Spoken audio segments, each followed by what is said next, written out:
Əgər insan normal, sağlam, gözəl, müsbət emosiyalar əsasında yaşamaq istəyirsə, təbii ki, bunun üçün bir miqdar səy etmək, zəhmət çəkmək və vaxt sərf etmək gərəkir. Necə ki, bir insan ləzzətli bir yemək yemək istəsə, o yeməyi hazırlanmağın əziyyətini çəkir, vaxtını, enerjisini buna sərf edir. O cümlədən ləzzətli bir həyat yaşamaq üçün də bəzən müəyyən zəhmətlər çəkilməlidir, müəyyən işlər görülməlidir, müəyyən vaxt və enerji sərf olunmalıdır.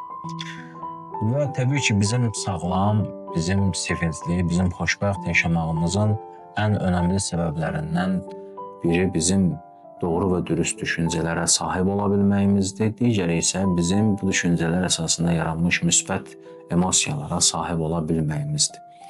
Yeri gəlmişdən sonda bir məsələni də mən qeyd edim ki, ümumiyyətlə İslam təlimlərində, əziz Peyğəmbərimizin də sifarişlərində bizə insanın özündən hesab çəkməsi barədə bir sifarişi var. Təbii ki, çox zaman bəzən bu belə başa düşülür ki, insanın özündən hesab çəkməsi, yəni insanın özünü danlamasıdır. Əslində belə deyil.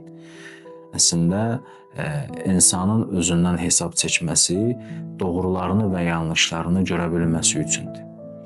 Yaxşı etdiklərinə görə Yaradanına təşəkkür etməsi və pisliklərinə görə də onları görüb, onları düzəltməyə çalışması və bunun üçün də Allahdan yardım diləməsidir. Hər kəs həyatda yanlışlar və səhvlər edə bilər.